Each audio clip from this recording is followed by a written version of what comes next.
everyone, this is CWG with Command Wolf Gaming, and here is Rambo with Command Wolf Gaming. We just got off the first train. We're in Boston, and we got to get our subway ticket and some lovely hot beverage in the morning. He wants to give me coffee for some reason, and I don't like coffee. But yeah, we're here at, we're not at Pax East yet, but we're on our way to Pax East. So more stops. A couple more stops. Exactly. So, see you guys there. I don't even remember the email account I used with that. That's funny. So, me and Rambo.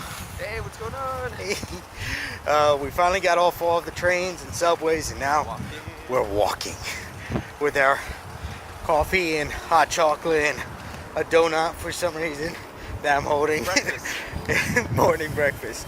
So he said it was going to be cold. I was prepared to be cold and everything, but it really isn't that bad. Hey, it's so 40 degrees. It's 40 degrees. He's saying it's 40 degrees. It feels like it's 50. It's not summer. It's not summer yet. It's spring, man. Yeah, I know, but it's not yet. All right, bye, Rambo. Oh, bye. All right, see you guys later. Hey, everyone. I finally made it to Pax East. Rambo's here with me. Hey, what's up? This is actually the hall right now. They have an Overwatch booth down there. I kind of want to check that out. They also have a couple of streaming pods here. We're not allowed to go into the place yet until what, like 10 o'clock? So we have like 5 minutes. We got like 5 or 10 minutes till we hit 10 o'clock. Then we're allowed to get out on the show floor. But yeah. So hopefully I get some good pictures. Hopefully I get some good video. I know last year we had like a little bit of an audio issue.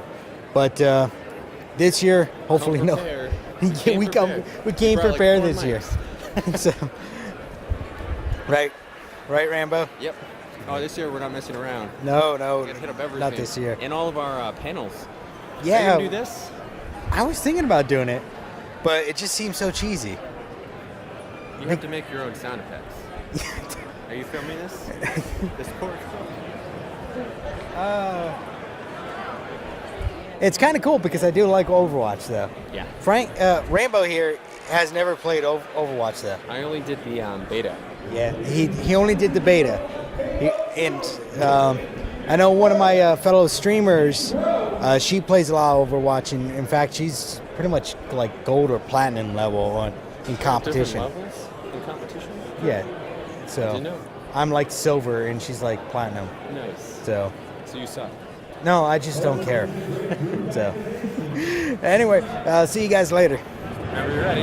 Yeah, well, I'm trying to like count it down, so we got to edit section. Now I'm going to use that in the video just because you screwed that up. Hey everyone, CWG here with Rambo. How's it going? We're actually out on the show floor right now. Whoops, I just screwed that up. And as you can see, we got Discord behind us. Then we got, let's see over here, we got Dauntless, we got Twitch, we got Mixer. Hi! We got a couple actually things going on here. Nintendo Switch is behind me. We got a big indie booth, and as well as Jinx right over here. Oh, there's Rambo again.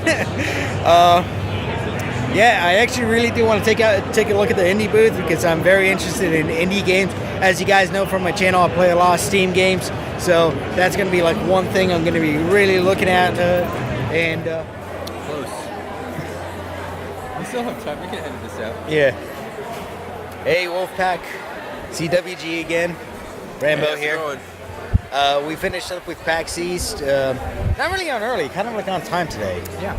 Yeah, we kind of hit it right on time. There, yeah. Literally from when they opened all the way up until when the convention floor closed.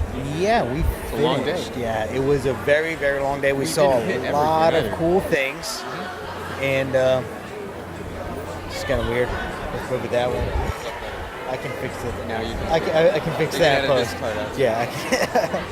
So, we did hit a lot of cool things. We're actually sitting at the train station now. We're waiting for the train. Yep. So we can go back to my Rambo's house That's right. to meet his Rambo wife and Rambo cat. Rainbow family. No, yeah, pretty much the whole Rainbow family in the Rainbow neighborhood. Rambo neighborhood in the Rambo condo complex that he's staying in, which isn't really a condo complex. It's just the Rambo home that he stays in. So yeah, fun today. So Tired, exhausted, all right. Hello everyone, welcome to Command Wolf Gaming. I'm CWG, and I'm here with Undying Rambo, and we're going to be talking about PAX East. Our Thursday, when we went Thursday. Actually, we're currently on our way to the last day, Sunday, and we'll probably do something for that as well. Now, we saw a lot of different things there at PAX East. I know last year we barely even had the day, and we ended up standing on a line for half the day to look at Oculus Rift. Yeah, but you ended up buying because of that. Yes. And I actually do have the Oculus Rift, and I want to do it more on my channel. It's just a pain in the butt to set up, especially since I have to take apart everything, put it back together, and so on and so forth. But that's a whole separate issue that I'll probably go in some other time. But we're actually going to be talking about a couple of games that we actually saw in the indie booth section. Now, we did see a lot of the big major stuff there, like Mixer and Twitch and Microsoft and Blizzard. There wasn't really, I didn't see anything like they were really like pushing out as like brand new, but I guess that would be like the E3 event, you know? Yeah, that's more, what do they say? More for marketing, publication, and like this is just straight up more for game developers and to advertise for those games. But we hung out more with the indie developers, indie gamers, than we did with more of the larger games. We were there on Thursday. I'm going to have to speak a little louder. I'm not going to be able to speak louder. Is this loud enough? All right. So, yeah, we hit a bunch of the indie booths, and A bunch of things. Rambo, stop it. So anyway, yeah, a couple of the booths we hit, they were like foreign developers more than anything else. Which is pretty cool because you and I have never really interacted with foreign developing companies or developers. Yeah. To check out some of the games that we end up playing, which we don't really have a clue where they come from. Yeah. So, and it's kind of funny because when I asked, where are you going to be putting this game? They're like, oh, we're putting it up on Steam. And if any of you know me, I usually get a lot of my games from Steam. So, You do? yeah, I do. It's Frank, Rambo, Jesus. You can't get the name thing down. Oh, shut up. Oh, man. Anyway. Well, why don't you start off by going through each of the games in order from what we saw on the floor once we hit the floor. All right. So the first game we actually walked up to was Mother Gunship, and it's actually a very interesting game. I kind of enjoyed that. Yeah, it's good. It's just straight up first-person shooter, but they gave you some more customization options. Exactly. The real customization they do is basically it's an unlimited customization of your weapons. And you can add like buzzsaws to it and lasers. So you start off with like a standard rifle pistol thing, and then you can just add whatever you wanted. So if you wanted a machine gun, add it. If you wanted a shotgun, add it. If you wanted a saw because you just felt like that, add it. If you wanted a rocket launcher, add it. And you can add all those all at one time. Oh yeah, and fight with it out of one weapon. Yeah, and the way they did the ammo in that is that they didn't do like a normal ammo consumption. It's not like you had to go to an ammo box and pick up ammo. It was just an energy drain. So basically, the energy would drain out. So the more weapons you have, the faster it drained out, and then you had to wait for it to charge back up again. So, and I got through to the beta, not the beta, but the demo that they had pretty dang fast on that. So I know at the end they had like one giant robot, like the boss robot, to fight. So Ready? yeah. No, ready? What Rating. Honestly, for such a simple design, on a scale of 1 to 10, right? And there isn't really much more to that than shooting like robots and aliens and stuff. I would say probably like a 7. You know, there's not there again. It's like fun and interesting, and you can add modules and like do different things with the guns, and like that's what I like about like certain games. Like you can do a good customization, but that's all you're doing. You know, that's the selling point of the game. So, yeah. What about you? The customization part was fun. It was a lot of fun because you don't really get to customize anything in any. Like, if you have a first-person shooter, all you get to do is change the skin, add a suppressor, maybe extend your magazine, and that's pretty much the basic stuff. But this one made it more fun and interesting because if I wanted to fight with the saw, which I have no idea how I would fight off robots with the saw, I could. So I like that, but everything else reminded me of other games that I can't put my finger on. There's a game that it reminds me of, but it is a fun game. So I would rate it a 7.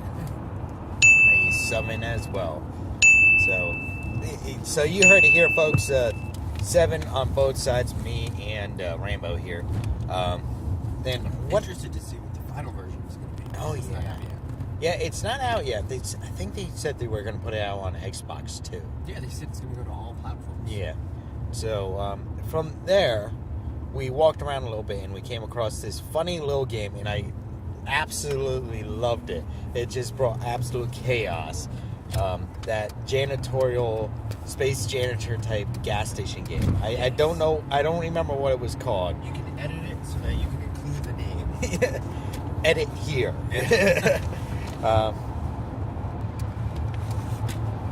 Dealing with Dead Space.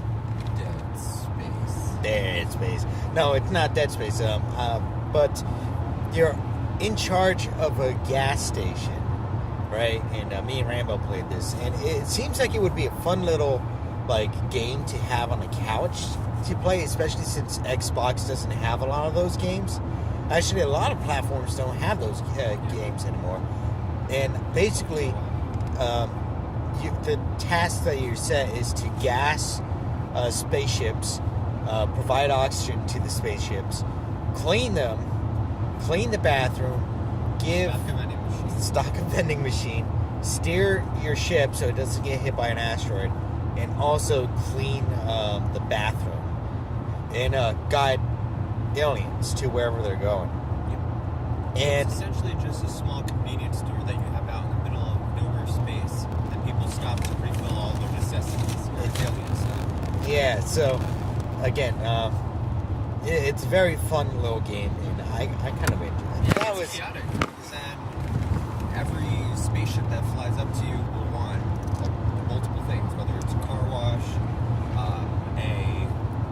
refill on vending machine because they want food, they want you to clean the bathroom, and that's just one spaceship. But then you have filling fuel, up oxygen. to 4 in total that can hit your station. Yeah. And everyone wants something different. And on top of it, you have to guide people home. You have the asteroids that we were talking about. Yeah. There's a lot of different things that you're responsible for in charge. And me and Rambo did notice that it could possibly be up to 4 players at once. So, because the way they had it, it's even numbered. So, Rambo was in charge of 1 and 2. I was in charge of 3 and 4. And then they had 5 and 6 and 7 and 8. They had base 7 and 8. Yeah. 5 and 6 and 7 and 8. Yeah, but it wasn't opened up yet. So I think for the demo purposes, they just showed the numbers, right? Because it seemed like it was still in development too. I did see you can add new areas to the space station. Yes. You could add like a coffee shop, you can add a restaurant or other stuff that you would be responsible for too, which would add a whole new aspect to the game that we didn't get to try in the demo. Yeah. We played basically the first maybe 1 or 2 levels, a tutorial and 1 level. And it was chaotic. It was definitely chaotic. You got to have communication with your team and everything. So, but it's a fun little. It was like when we played Lovers in the Space Time, we were trying to coordinate with each other. Yep. Right. And if you guys don't know what that is, actually last year when I came down, me and Rambo here, we played Lovers in the Space Time pretty much all weekend. We sat down and we did a podcast on that on my other channel, The Geek Review, and so it was actually pretty. That game was fun, and this reminded me of that game because it's really about the coordination on who's doing what. So good game though, very good game. I like that. So as a so for a rating on that game, as a multiplayer type game, right, to play with friends, we don't know if it's going to be online. We got to check out today if it's going to be online. To get some more information if it's going to be online multiplayer or when it's coming out. Yeah, or if there's any other information we need to know about it. If you have any questions, if anyone has any questions. Yeah, as soon as we get more information, we're actually going to go and we'll add it into this section. So, what else did we see? We saw that side-scrolling fighter game, kind of like a Mortal Kombat or a Street Fighter, not Street Fighter. Side scroll or side scroll? Side scroll. Dude, seriously. Sorry, I thought you were talking about the Polish game. No, man. Because that was more of like a dark, depressing. Yeah, that was. So that's what I thought you were. Okay, we're gonna get into that in a second. We're talking about that fighter game, the one where you're pretty much Britons from the Roman era, and you're now not fighting alongside the Romans. You're actually fighting against them. Exactly. Your independence. This developer, Vikings. it's not really, it's Scottish. Scottish. Yeah. We'll talk about Scottish, Irish, the Celtics. We're gonna say Celtics to be more exact. So because that's kind of like the feel to it. So the developer of this game, the original guy who launched this, went to the sites all around England, and he took pictures of these battle sites, these camps. He's a big history buff. Yeah, he's a big history guy, and he's what they said he was like a history teacher. Yeah. Too, right? He's like a professor, and he decided that he wanted to try to make a game. And in the game, they have a lot of information about the history of that time when Rome wanted to conquer the British Isles and their challenges and what that looked like. But it's supposed to be very accurate in terms of the maps, like wherever you're playing, there's supposed to be a lot of different like known structures and features. They're supposed to give you some more of a historical background too before you start. Yes. Now this is a side-scroller fighter game, and if you're not history buff, it's still entertaining. Yeah. So not an issue there. The thing is, it's kind of like Teenage Mutant Ninja Turtles or Double Dragon or something like it. It brings back that old side-scroller fighter game feel to it. And if you want to drink, go ahead, drink. So, you should see it. Rambo's sitting here with his coffee in his hand, and he's like, "I want to drink, but I don't know when to drink." So,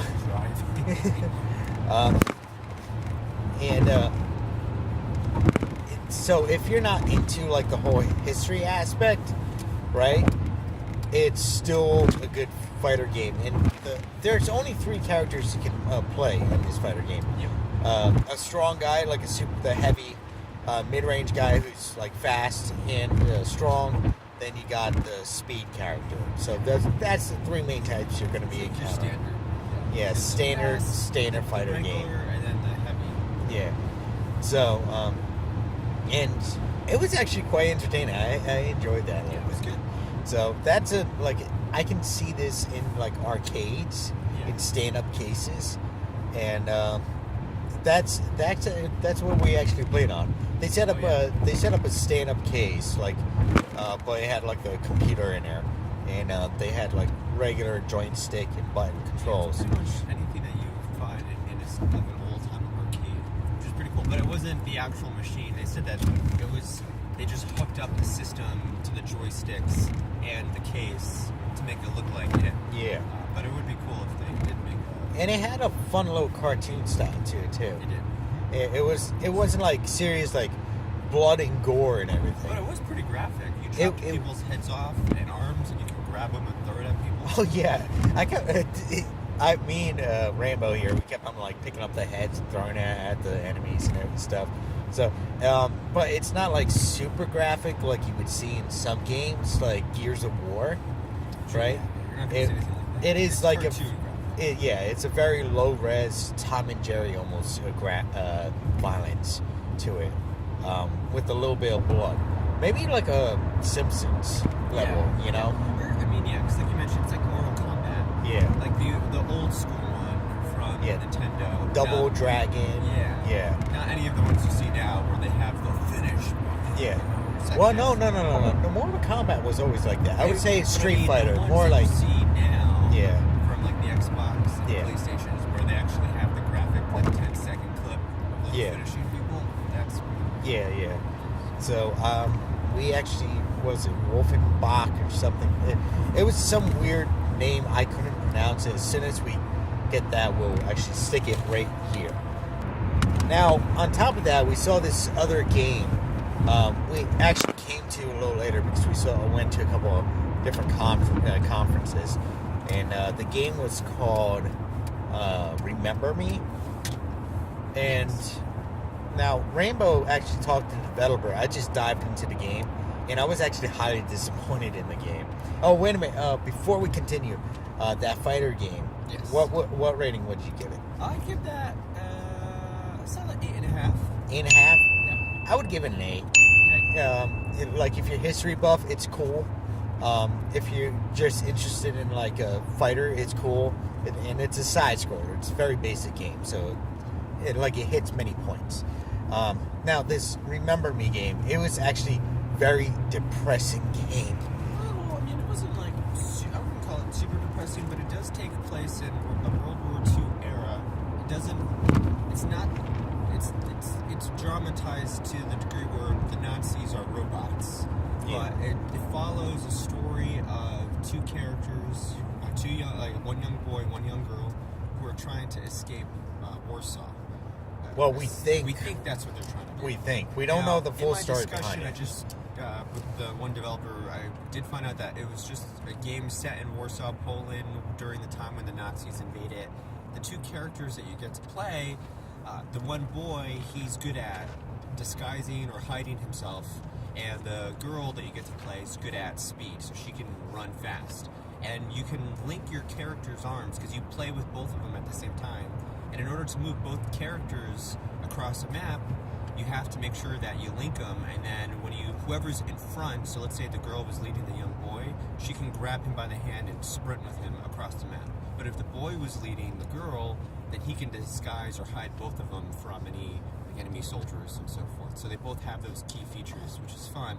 But during the whole game, the demo that we played, we really weren't doing anything. It was more of just exploring the map that we had. It was more like getting used to the controls. Yeah. So you can say it was kind of like a quote-unquote tutorial, but it just felt so slow.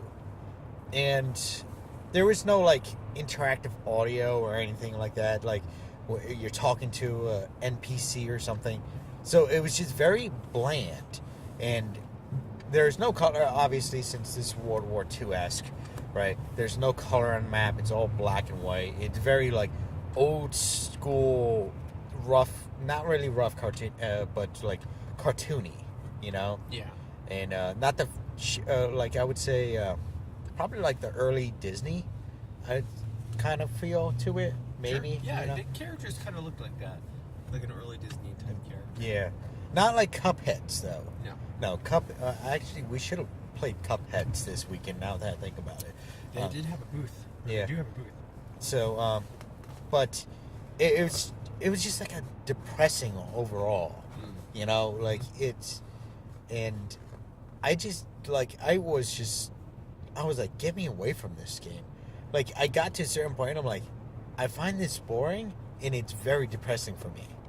So, like, this is not something that I would play. Sure.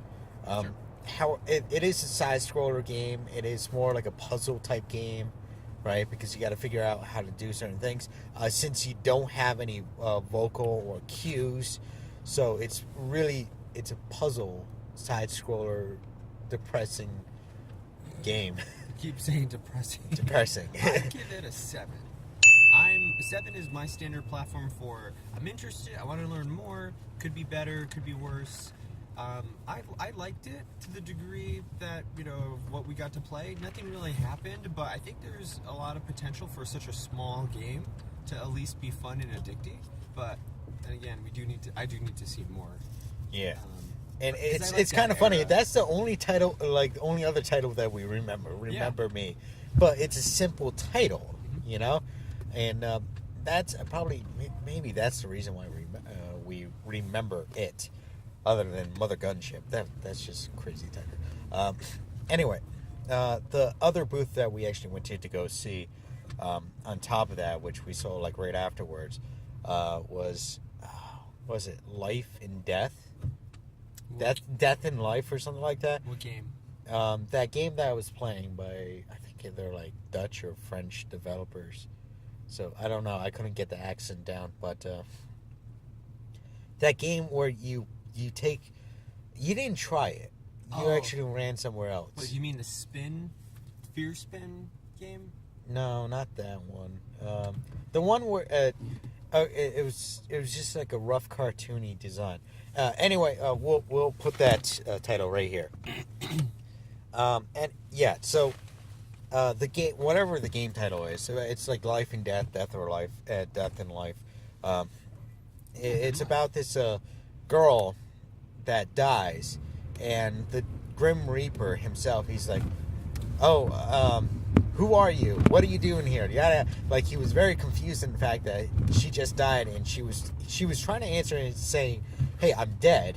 And he's like, oh, you're a devil. What are you doing here? And she's like, no, I'm not. And he's like, oh, you're my temp. And she's like, what? No, I'm not. And he's like, oh, okay, good, great. Now I can finally go and take this vacation after. And he like stated an astronomical number. And she's like, what? And he's like, yeah, I'm going to go to the moon. And she's like, the moon? And he's like, yeah, after so many years of hearing people whine and complain and everything, the moon, there is nothing there to complain. The furthest point I can go. Touche. Yeah, and it's a fun little side scroller type game, and basically, what you do, you capture souls, and you use that as energy to take control of host bodies in the human world, and then you complete tasks in the human world. Again, this is kind of like a puzzle game, right? Puzzle side scroller style game. A little bit more of an open map design to it, and the controls do take a little bit getting used to, and I'm talking about very, very slightly, because there are certain aspects you gotta utilize. Now, when I took a look at it, they said they're going to be launching sometime in spring, so it's soon, right? And I think in like next couple weeks or something. And so that's the whole premise of the game. You're basically the temp for the Grim Reaper, and I guess you resolve whatever crimes, or you resolve the stuff that's going on with these ghosts that haven't passed on yet. So I give I guess I would give it a 7. Okay. Because I know you didn't play it. Like, it's a fun little game to have, but not something I can see myself sitting and playing by myself. Yep. It like I would get to a certain point. It's like a space filler for when I'm in between other games. Yeah, yeah, I get you. So, and that's all that. What else did we see? So, Remember Me. Oh yeah, I didn't give a rating for Remember Me. Oh yeah, what'd you rate it? I would give it like a 5. Okay. Yeah, because there's like It's no not your premise thing. with it. But this game, Life and Death, it's got to be Life and Death. That's like what keeps coming to my mind. It's, I would say it's a 7. Okay. Like you said, like 7 is a baseline for me to say I'm interested, but I want to know more about it. Mm-hmm. So it's definitely something I want to go back and take a look into and be like, okay, what else is this? Yeah. So, and it looks like it's coming out with on the PSN and handhelds. Okay. Gonna park here? Yeah. Okay. And yeah, I think that's about it. That's all the games we actually got a chance to go and play. The only other game that we watched is that one like high school murder game, kind of like the Jason one. Yeah, I want to actually play that game. Yeah. Chance. So, we'll try to get to play that game today, and we'll see how that goes. So, anyway, we'll see you guys later. As always, like, subscribe, share, spread the love.